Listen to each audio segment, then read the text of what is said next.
Hey everybody, welcome to Evolution Now, our podcast. This is the 20th episode. I'm your host, Damien Chinappi, alongside JJ Wolf. Our guest today is a multi-talented artist. She's a gardener, an entrepreneur, and a best-selling author.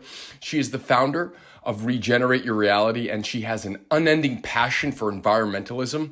Through her dedication to self-exploration, she has completely reinvented her life, from corporate finance to living a life of simplicity and holistic living. It's our pleasure to welcome to the Evolution Now project, Jean Pullen. Hello, so great to be here. It's good to have you on, Jean. You've got a lot of incredible works that you've been putting together over the last few years, and you're really a leader in the arena of regenerative living. So just to kickstart our conversation, what was there any specific event or impetus that led you to leave the corporate world behind and totally reinvent your life, as you say? Yeah, so I think what really spurred my evolution would be my mom getting cancer when I was in my 20s, and I started to research what were the causes of cancer and how can we really live with longevity and live in a way that is in harmony with nature and for us to thrive. I really felt like I was just more in survival mode and living in the city where I was doing yoga and going for runs, but I was questioning, is there more, or how could I get closer to my own food source? So food, yeah, looking into why does somebody get sick in the modern world, right? Where are these toxins coming from, causing people to become ill, and then also realizing our connection to our food source sounds like it was a big part of your awakening, so to speak, or the spark. Did you feel like you were disconnected from your food source, or was there any moment where you got like a bad sandwich at like a deli, or was there like a specific moment where you were like you read the back of a Doritos bag and you're like, wait, was there like any kind of, how would you describe that experience of feeling disconnected from your food source? Well, I started a plant-based journey and I was eating a lot of organic bananas, and I was wondering, where do these come from? And then I started to go down the path of how bananas are produced. And most bananas are produced in monocrop across the world. Even if they're organic, they're still in monocrop. And then many are conventional, where they're being sprayed with chemical pesticides and impacting the communities and the earth. And so I feel like the banana was like a big turning point, and wow, I really want to grow my own bananas. And then I went on the discovery of, wow, living in the tropics, there's so many tropical fruits that I never knew about before. And so we started to plant fruit trees and get involved with different regenerative projects. And now we've been living in the tropics for 8 years and just growing everywhere we go. So planting gardens, whether we are stewarding the land or doing a work trade or consulting. And now we have a farm that we're stewarding that's just over 2.5 acres. And we've planted out our dream garden of all the tropical fruits we can imagine just living on. We have about another year until they're all fully fruiting, but many have started fruiting just after 3 years. And so our dream is to be so abundant in fruit that we could just eat durian, for example, just like for days. For those of our listeners who don't know, what is a durian, and what are some of your other favorite exotic fruits that you're growing on your property? Yeah, so a durian is a fruit from Southeast Asia that is banned from most bus stops or like public places because it smells a little stinky, but it's so yummy and creamy, and it has this taste like a little garlicky and a little sweet and a little creamy and custardy, and it's such a rare fruit, and we're obsessed with it. I think you either love durian or you hate it, and we are obsessed. We love it. And we've been collecting different varieties. So we have now over 13 different varieties of durian planted. So I'm excited to taste these varieties I've never tasted before. So durian is one of our absolute favorite fruits. And another favorite fruit would be breadfruit. And breadfruit is really, really a fruit that has my heart. I work on a company called Jungle Project, where we support breadfruit farmers in Costa Rica.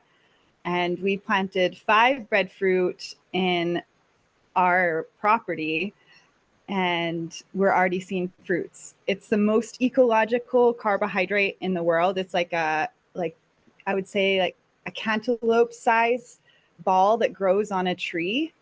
And it's a starch. It's really low on the glycemic index. So it's great for diabetic people or people with gluten intolerance.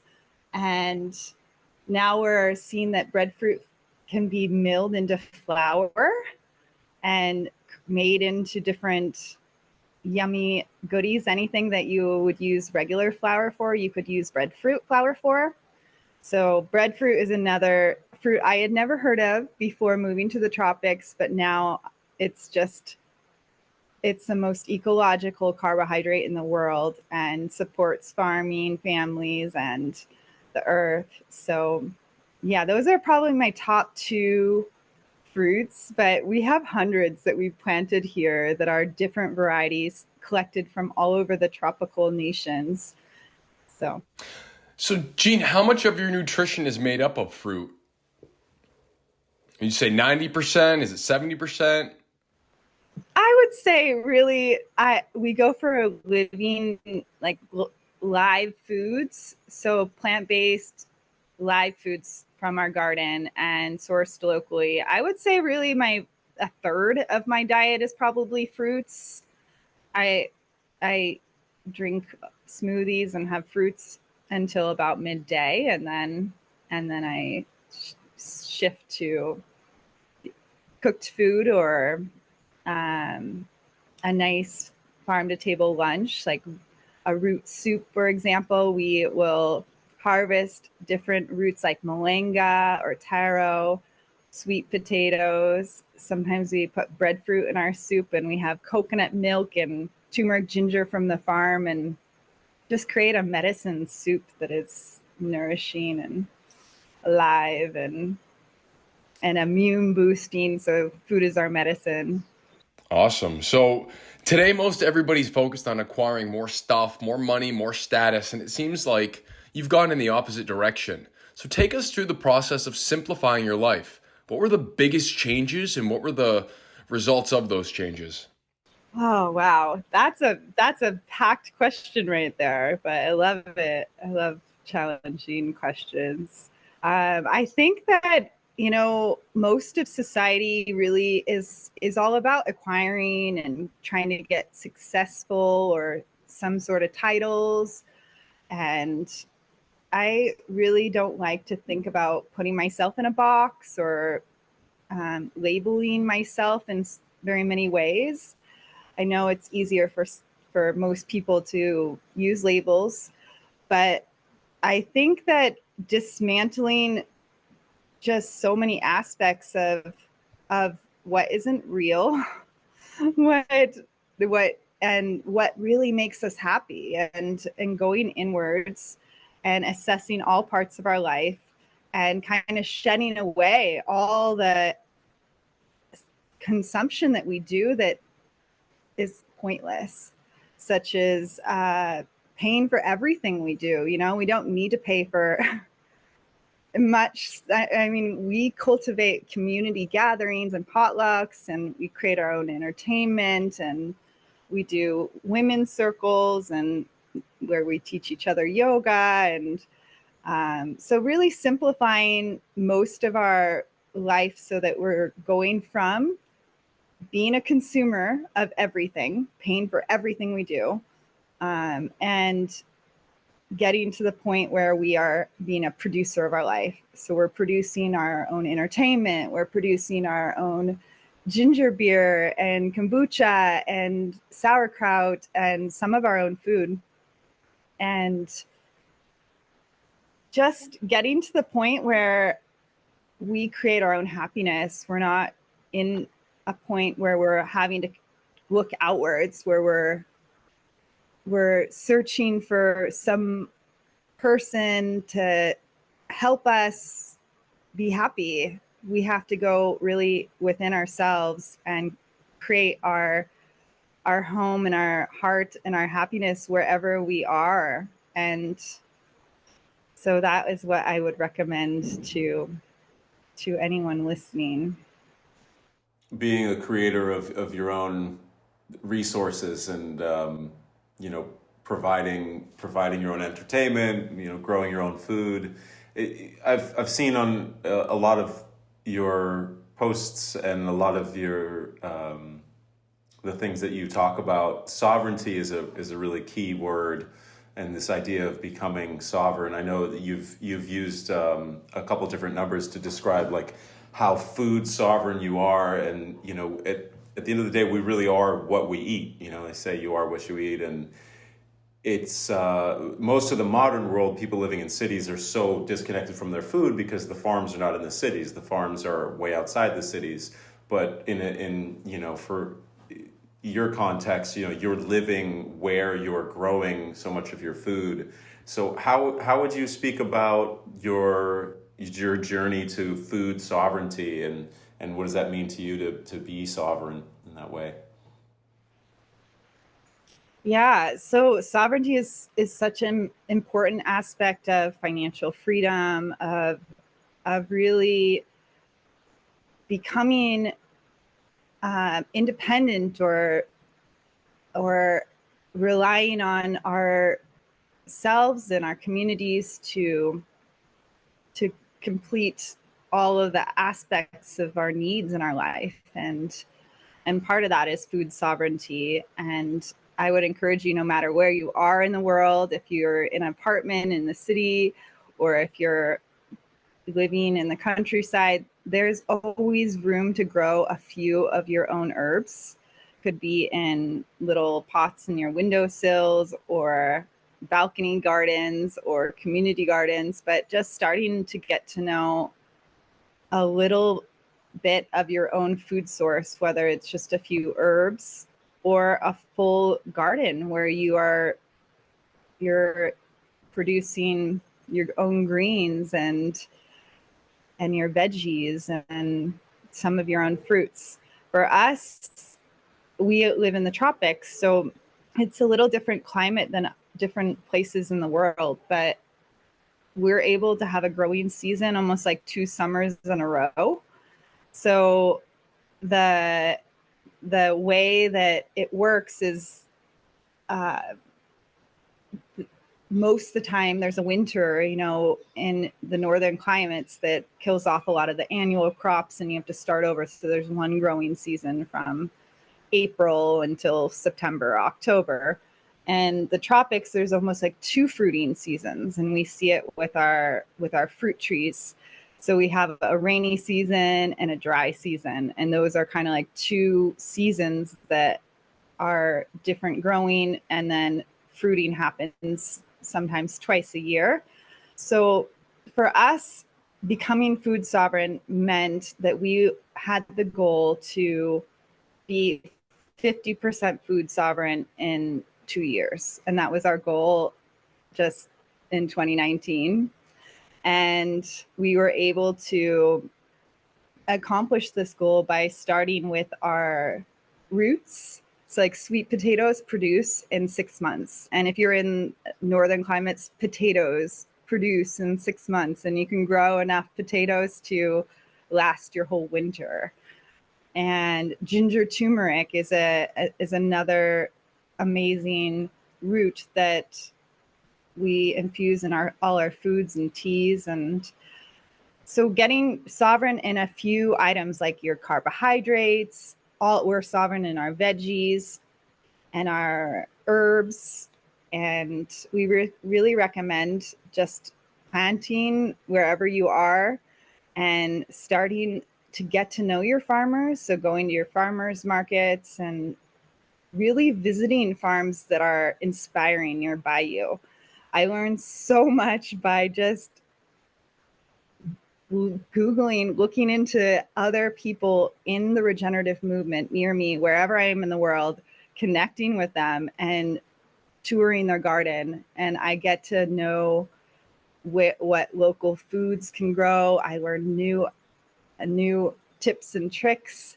And usually we plant lovers just swap. We swap cuttings and seeds, and we even create seed exchanges. And that's another really inspiring way to get to know your farmers, is invite your farmers market and all your friends and plant lovers to unite and and have a little seed exchange. And then you go home with so many new varieties of plants and seeds, and you plant them and exchange them. And it's just super nice to get to know other plant lovers and farmers in your community.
You know, I just don't even think about protein. I know I'm healthy but I think intuitively I am a flexitarian. I don't necessarily want to identify with one label. I think before in my life I needed to identify with a label in order to that was my cycle in my life. And now I just consider myself plant-based. I consume eggs when I feel like it. But everything comes down to, is it local? Is it ethically made or produced? Do I know who produced it? And so I think that protein is in so much, like you said, just beans. Like, you can get protein from ethically sourced meat and ethically sourced like anything, even spinach. I mean, we have a spinach called chaya here, and it's a Mayan spinach, and it's the highest green in protein. And same with moringa. So there's many plant-based solutions to protein, along with, legumes and sprouting. We sprout mung beans, for example, and put them on our salads, and they're very filling and have nice amounts of protein. But I don't get really caught up with diets or labels of exactly, it's all about intuition and how everyone has a different body and by like just a different way of being. So I think just tapping into what's intuitive, what's healthy and vibrant for you, and eat as much living live foods as possible. I love that. And I often say that vegetables have been replaced with junk food and candy and sweets. And I mean, I love all that stuff, but I always munch on carrots. I love just crunching into carrots. It's satisfying, it's loud. But yeah, I think vegetables are actually so underrated, especially in America where, everybody wants a fad diet. They want a quick fix or they want artificial sweeteners. But sometimes the simplest stuff is the best stuff, as you can attest to. Yes, yeah. It's so true. I mean, whole foods are just where it's at. As much unprocessed, the more you can prepare. So much in the Western world is, processed food, especially in America. I think a lot of kids think food comes from a bag or comes from a box or comes from a carton or a bottle. And it's like, food really does come from the ground, whether it's even like, Doritos, for example, like one of the most processed foods I can think of, it comes from, I'm not even sure if it's wheat. I guess they're like corn chips, right? But like that corn was grown in a field somewhere. Like it came from the ground. And I think there's a big misconception regarding the protein conversation that plants don't have protein. Like you said, like moringa and then chaya is another one. I think katuk is another green that has a lot of protein in it as well. And I think in a previous episode, we were talking maybe with Gilly about eating a lot of fruit and just like the idea that like our body, the number one thing that our body needs to consume really is hydration, right? And then water that's contained in fruits and vegetables is so much more easily digested and absorbed and held by the body. When we just drink water, it goes through us pretty quickly. But if we're eating a lot of fruit, that gets held in our digestion for a longer period of time. We're able to stay satiated and full. Sometimes when I feel like snacking, I remind myself just, let's try a glass of water first. What happens if I just have a big glass of water or, a big piece of fruit and, maybe I'll feel full from that. It's not always about having, a turkey club sandwich or, go out and get a cheeseburger or something. Sometimes we really can be satiated by a simpler solution and something that's more, a whole food and source, such as, munching on carrots or cucumbers, or tomatoes. And a lot of these older, heirloom varieties of foods have so much more nutrition in them because as we've through selective breeding of our plants, we've bred out the seeds, we've bred out like different parts of the plants that actually have more nutrition and are more nutritionally dense. So like the plants that our ancestors were eating were more hardy and more full of these micronutrients that we really need. Here on the Evolution Now project, we love words and we love tuning into different words and the definitions and meanings. And one word that we've been talking about recently is surrender. And I wonder, Jean, if you have any thoughts about what the word surrender means to you. Yeah, so I think when we drop into surrender and trust, we are able to just allow life to unfold. And when we set our day up with intention and purpose, that trust is cultivated in us, and we're able to just surrender to all of what life is. And I think that many of us, want to control the way things happen or outcomes, but if we can really drop into that state of surrender, then we're able to see all the magic that exists that we couldn't even have dreamt of or thought of, that just happens because we have it in our field of positive intention and trust that magic exists, that this life can be survival mode. It can be a life where we're in our purpose, we're in our alignment, and we're in our power.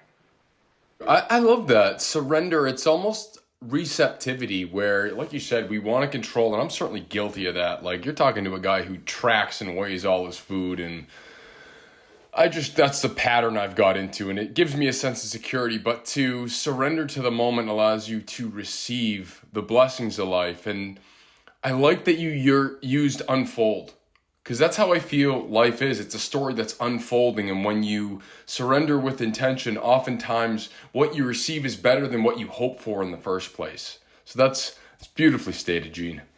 Thank you. JJ, did you want to say something? I mean, there's just so many things to talk about in this kind of conversation where we're talking about, our environment and, how we're connected to our food source and like with the word surrender, like Jean was saying about, not feeling like we need to push against life, but being able to just trust that, magic exists, whatever you believe magic is, but this kind of sense of like, it's a greater intelligence. We can't actually control everything in our life, even if we wanted to. I refer to a lot of memes. There's one I saw a little while ago. It said, relax, nothing is under control.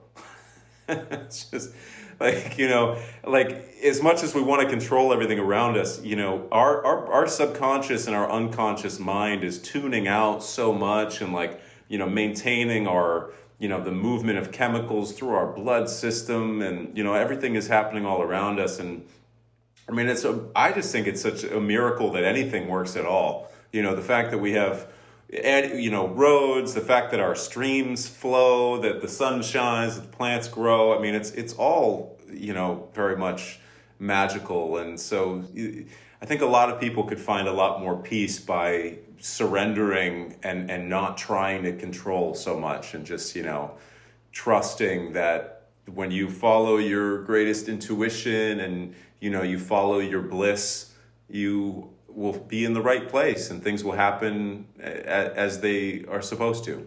What are your thoughts, Damien? So I'm not a big fan of following your bliss because inherently life is filled with tragedy, pain, and suffering. So not that it's only those things, but I like what Jordan Peterson says is to follow your meaning. And obviously you'll find bliss if you pursue that which is meaningful. And Jean, you seem to follow your intuition, and also there must be a strong sense of meaning to go live holistically and to walk this path of sovereignty. And I love that because it shows that you are surrendered to the gifts embedded to you, that you are following that inner voice, and that you're not looking to the crowd for the answers, you're looking within. And that speaks to your ability to walk a path of individuation, which will lead to the greatest amount of positive motion. So I came across a quote of yours, and part of it was, let me just pull it up so I don't butcher it. The quote was, "I've come to love a life where we grow our own fruit, where life is ceremony." And the idea of life being ceremony kind of speaks to, we used to be tribal and we used to have packs of people that were very ritualistic. So what does it mean to you to live a life of ceremony? Yeah, so I think the ceremony is planting the seeds. The celebration is the harvest. And so, like, the way that we ritually plant seeds with a full moon and new moon, and we reap the harvest, and that's when we celebrate. For example, with cacao, we just harvested like 12 different cacao pods just a few weeks ago. And then we went through the process of fermenting it and drying it and then toasting it. And the celebration comes when we're consuming it in community or together with my partner or myself. And we're able to live in a way that when we have food, we give thanks to the food.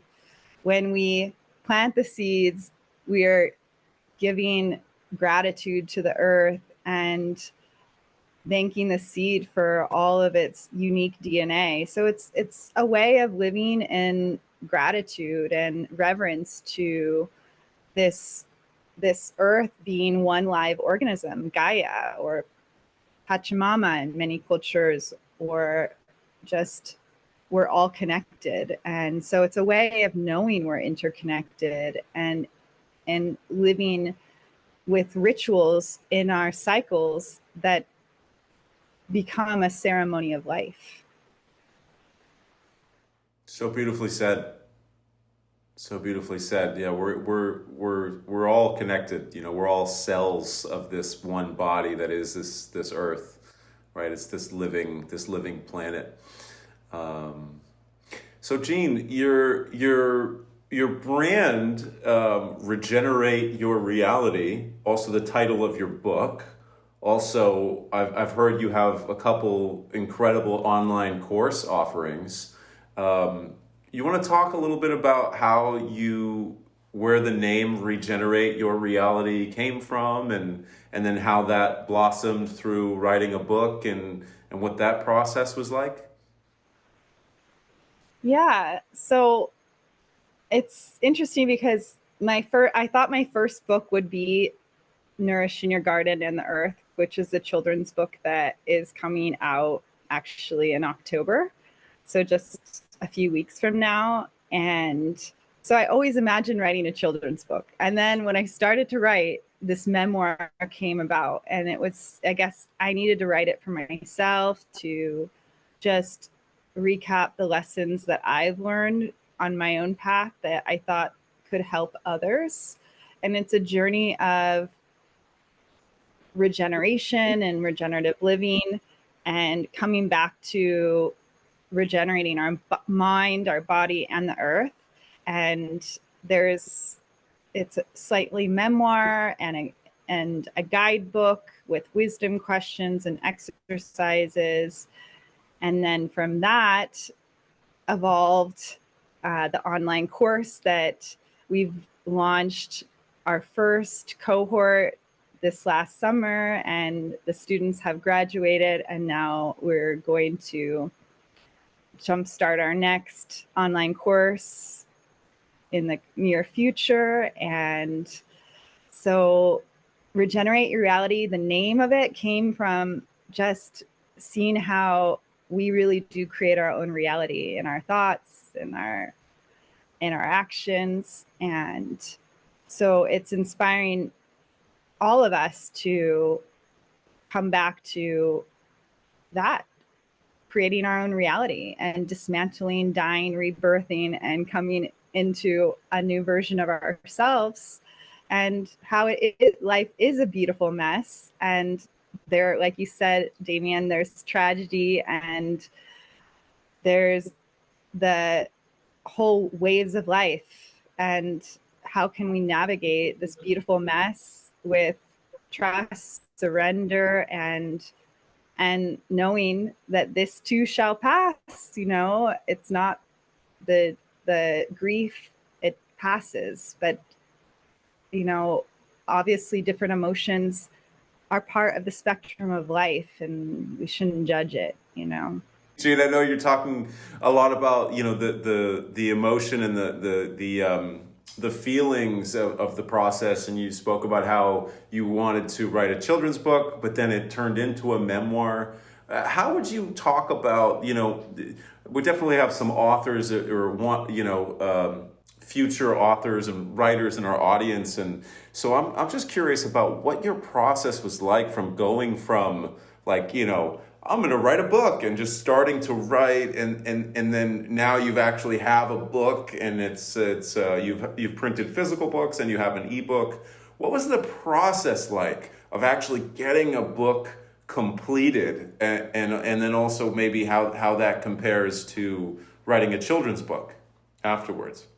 Yeah, I think that this can relate to almost any project in your life, writing a book, because you start with what is the message, or what do you feel is your message or your topic, and then you make an outline, just like you'd write a speech, a little outline, and then you elaborate on it. And my process was, I juggle so many projects and ideas. I never can focus on one thing. I'm usually reading 4 books at a time. I don't usually finish any podcasts that I listen to.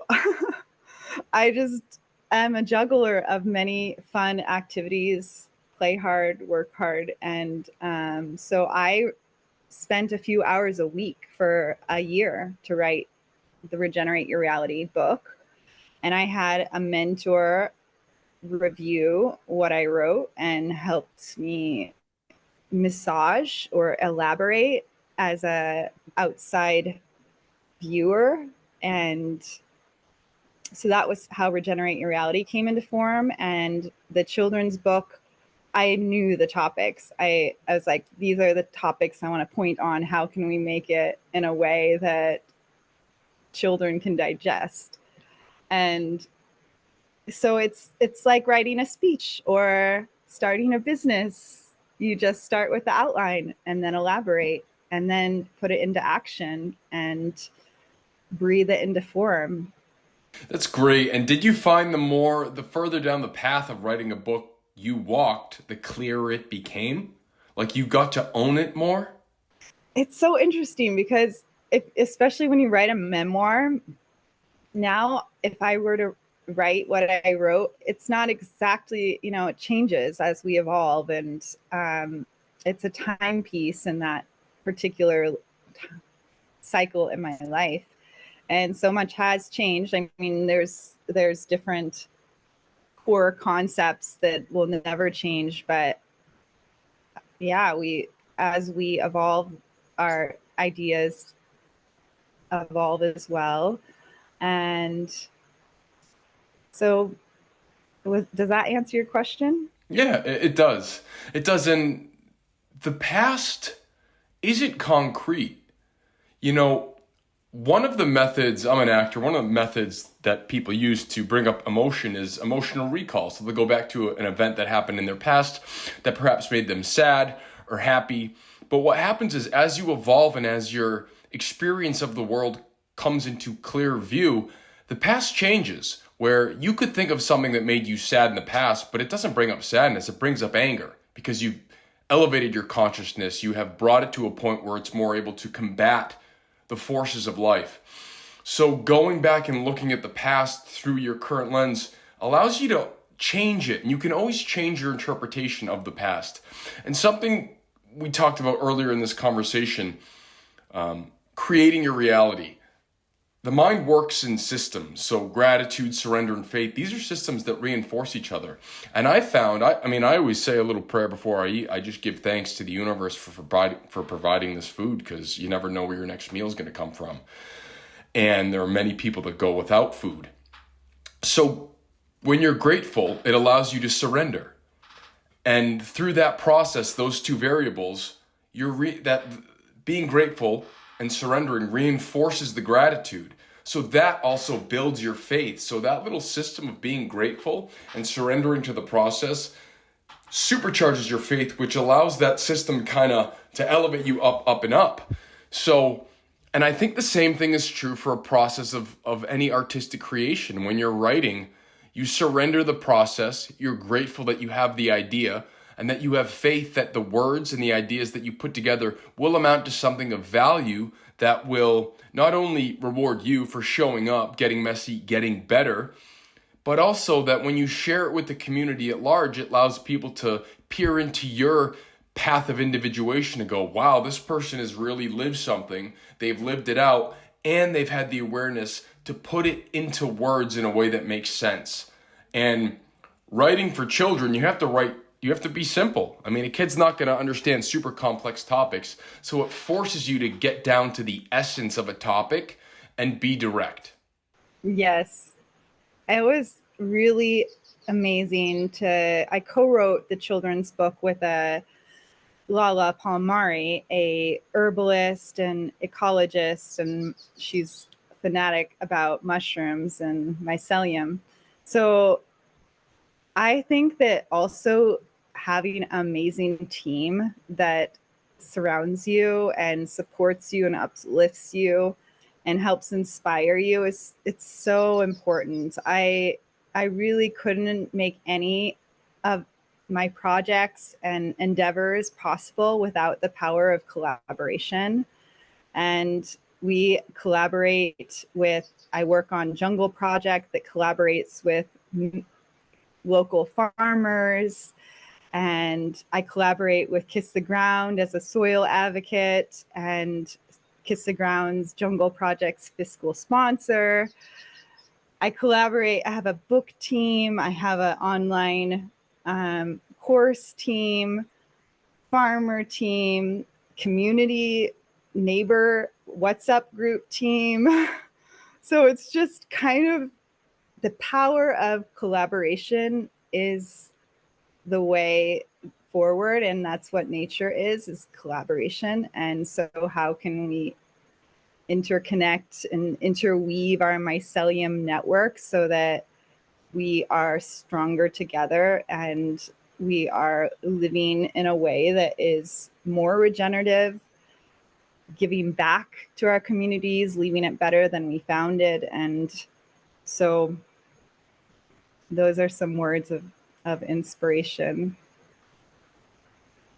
I love that. Collaboration really is number one. No big project has ever truly been done alone. Everything is a collaboration from, the birth of a child to, planting a farm or a big garden or, building a road or, with the book, you said you had, an advisor in that process. Writing is such a beautiful, beautiful art form. And I love, in the more recent years of my life, I've realized how everything comes from writing. Whether it's, a proposal to get funding for a business or like a movie, every film that anybody's ever watched has started with a script, and everything comes from a plan. There's a really famous book, you've probably heard of it, The Artist's Way, by Julia Cameron. I think it was first published in maybe 1993. But I worked through that book. It's a series, it's like 12 weeks of writing exercises. And I first worked through that book a few years back, and I'm starting to go through the process again. And there's some really amazing concepts that she has in there because the book was birthed from her teaching these creativity workshops, and then people encouraged her to put it into a book. And she has a few of these really beautiful sort of phrases or sort of mental frameworks to work from. And one of them is surrendering to a higher power in creativity and saying, I'm responsible for the quantity of my writing, but I trust the higher power to be responsible for the quality, right? And trusting that, as we go through the creative process, that whatever we create, it's going to be of value. You know, the value is innately there in the act of creation. And so, you know, the main practice in this book, The Artist's Way, is what she calls morning pages, which is 3 pages, stream of consciousness, and just, you know, just let the pen do its work. I'm responsible for the quantity, and the higher power is responsible for the quality, right? Not judging ourselves or expecting, you know, because that's, I as a creator myself, I do a lot of video editing and writing, and I find sometimes I get writer's block, I get creator's block, and it's when I'm expecting myself to do something amazing, you know, right out the starting gate. And I've got some notes on my desk that give me some reminders throughout my process, and one of them, I think I was chatting with you, Damien, a couple weeks ago or something, but I wrote down make it bad as a way to just get through the creative block. Like, well, you know, if I can't start, well, just like make it bad, you know, just like let it be whatever it wants to be, and then refine it from there. You know, and everything in life is like tending a garden, you know. What do you think, Damien? Yeah, I agree 100%. One thing that I learned is my brain, and it's not specifically unique to me, is my brain does a horrible job of anticipating how I'm going to feel doing something. So I've written a couple books that I haven't published, but I'd always hate getting into it. But once I got into it, it was like getting into a pool. You know, you tiptoe in like, oh, it's cold, but then you just dive in and you're like, oh, this is great. It's refreshing. And it's 2 different minds, the anticipation versus the actual event, like the anticipation of fear versus confronting that which you're afraid of. And it dispels the fear. It activates your courage. Just like engaging with the writing is different than anticipating the writing. Stephen Presserfield has this great book that I just finished again today. I've read it a couple times. It's called The War of Art. It talks about resistance and about being a professional, and just sit down and just type, just write, just do it. Don't judge. You'll be surprised when you look back and you go, well, all that was crap, but there is that one sentence that really, and then you build upon that. You find that for your suit of armor, and then you build upon it. You augment the positive, and then when you show up, you reinforce the positive, but you're looking for that. But like JJ said, do it bad. And I love the idea of cultivating a garden because it demonstrates long-term vision, planning, daily nurture, all centered around sovereignty. And same thing with creation. Although creative projects can be a collaboration, at the heart of it, it's the individual artist showing up and engaging with the process of creation. And that's a single player game. So I want to ask you, Jean, as a farmer, as an author, as an artist, how have the principles that create a flourishing garden, again, being long-term vision, planning, daily nurture, how have the principles that create a flourishing garden translate to other aspects of your life? Beautiful. Yeah, I love using the garden as a metaphor for life, because as we nurture the garden that's within our body, filling up with pure waters and organic foods, we're fueling ourselves to blossom and to grow and to harvest different projects. And as we think about our literal garden, how are we nurturing the earth? That's a reflection of the actions we're taking in our lives. And nurturing the garden, which is our community, and planting out our community and sharing the abundance within our local networks. And it's just such a beautiful metaphor of nurturing the garden. And that's actually what our children's book is called, is Nurturing Our Garden and the Earth. And it's a Spanish and English bilingual book that's beautifully illustrated. And I'm so passionate about people just getting their hands in the soil and feeling the nutrients of the earth and grounding ourselves and realizing that earth connection helps our nervous system. It helps our health. It helps the environment. And so, yeah, all the projects I'm involved in center around regeneration of the earth and our body. And our newest endeavor with the children's book is to go into local schools and help plant gardens at local schools and do a children's book reading of nourishing our garden in the earth. So it's the metaphor of nourishing the garden is such a beautiful way of describing how we can walk and kiss the ground with our actions and our footsteps, and just inspiring ourselves to be the best we can be. And that's great too, because it's delayed gratification. You plant a seed, you water it, and it's not like it sprouts up on the first day or the second day of the week. It takes time. And it teaches you that, A, good things come to those who wait, but also do your work outside of expectation and outside of needing results now. Show up, because the process of showing up daily and going through that process creates the artist. It unlocks the artist. It allows you to unfold on your path of what you could be. And it takes you out of judgment. So you're surrendering to the process. You're grateful that you found this path, and that you have faith that by remaining dedicated and applying discipline and consistency in a way that you never have before, you will see results, experience, and abilities you've never seen before. And that all comes from the garden metaphor. It's beautiful. Yeah, you nailed it.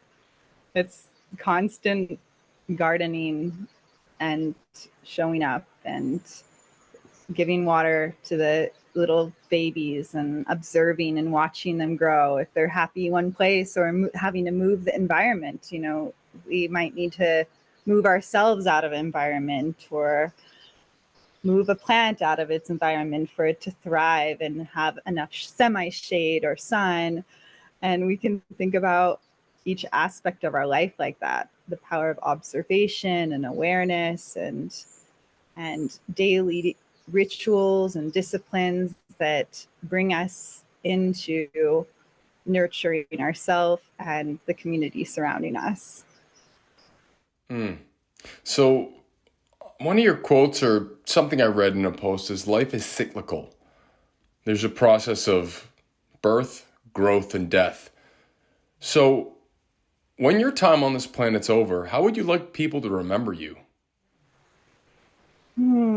I think when I'm in my 90s, I could see myself just sitting in a rocking chair overlooking a forest of food forest. And I guess it would be similar to just my present of just enjoying life and just being at deep peace, knowing I did the best I can and that I lived all my dreams and more that I couldn't even fathom, and just feeling peace and joy, and that many forests have been planted because of the power of collaboration and regenerating the earth and ourselves and communities, and just feeling that gratitude for such a long, healthy, and vibrant life. Long, healthy, and vibrant life. I love that. Looking out at a food forest in your 90s. I love that's so beautiful. Fulfilling all the dreams and more. Life is what happens when we're busy making other plans. It's always, things always end up greater than we could ever imagine. When we actually, walk forward, leap and the net will appear. Jean, a few moments ago, you were talking about changing environments, and it made me think about how I'd love to hear a little bit more about your story, your physical journey. I mean, because you started, I believe, in the Pacific Northwest, and then as you chose to, dismantle and regenerate your reality, you journeyed through Central America, and now you're in Costa Rica, and you have a partner who's an incredibly talented permaculture expert as well. Tell me a little bit about your physical journey through Central America, how you met your partner, maybe a little bit about him and how you ended up in Costa Rica. Yeah. So about 8 years ago, when I was 28, I dismantled my life and I started to travel Mexico and Guatemala, and I thought I would make it all the way down to Patagonia. And I met my partner in Guatemala at a festival called Cosmic Convergence. I had this thought, oh, maybe I'll meet my partner at Burning Man, but I never have actually been to Burning Man.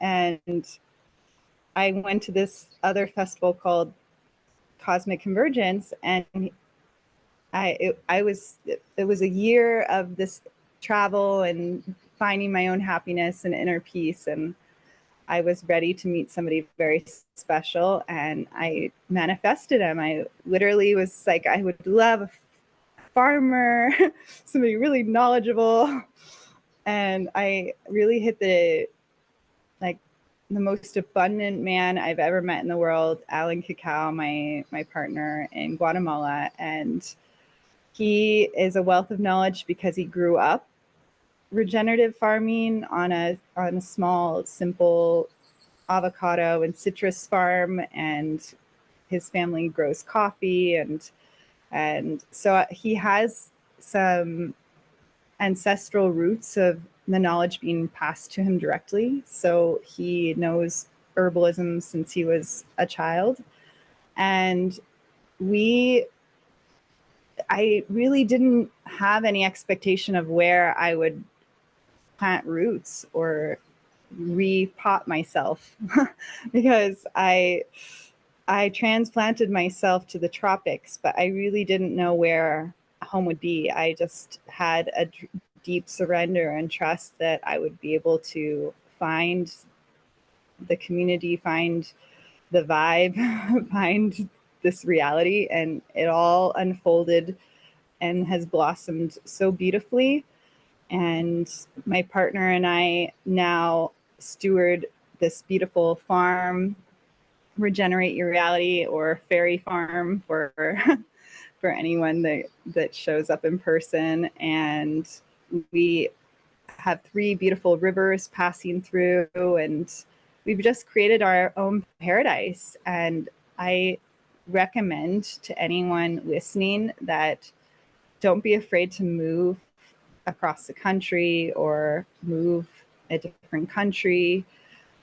Don't be afraid to uproot yourself and to transplant into a different environment, because as we go into different environments that might be closer to nature or closer to a river or whatever you feel in your intuition, don't be afraid to move and start over. And it's not even really starting over. It's accumulation of consciousness and evolution as we grow and evolve. And so that's a little background about how we transplanted. I met my partner that really our powers combined like bursted into this beautiful food forest sanctuary, and like we protect so many different seeds and biodiversity. And so I really couldn't be exactly in this reality if it weren't for the collaboration with my partner as well. So that's so beautiful to hear that journey. And it's like you said, like repotting yourself, and it's this accumulation of consciousness and knowledge. And I know you've built quite the community online and in person as well. You both teach a lot of workshops, and you I know you've taught at Envision Festival, and I think Alan was involved with Punta Mona and Stephen Brooks a little bit. You want to talk a little bit more about your workshops and your in-person experiences, and maybe anything that's coming up in the next few months, or anything you're looking forward to sharing with the world? Yeah, so you can find us at regenerateyourreality.com or jungleproject.com. Those are the two projects that I'm primarily juggling. And I'm also a soil advocate for Kiss the Ground. So I think that you can really start with regeneration wherever you are. And we have a resource bank on our website of webinars that are with different permaculture experts. And so I recommend watching those free episodes to just, there's a permaculture 101, there's a sovereignty and financial freedom section. And then if you are around in Costa Rica, we do in-person workshops. We do farm-to-table lunches and tours here.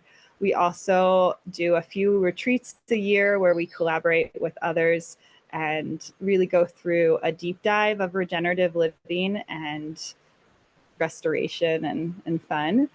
And we also have our online course offerings, and we're doing in the Caribbean in October a permaculture masterclass. So there's just so many ways to get involved in the regenerative movement. And I recommend that just put into action a few of your ideas, and whether that's zero waste or starting on your zero waste journey, or starting to plant your own garden, or looking at your whole budget.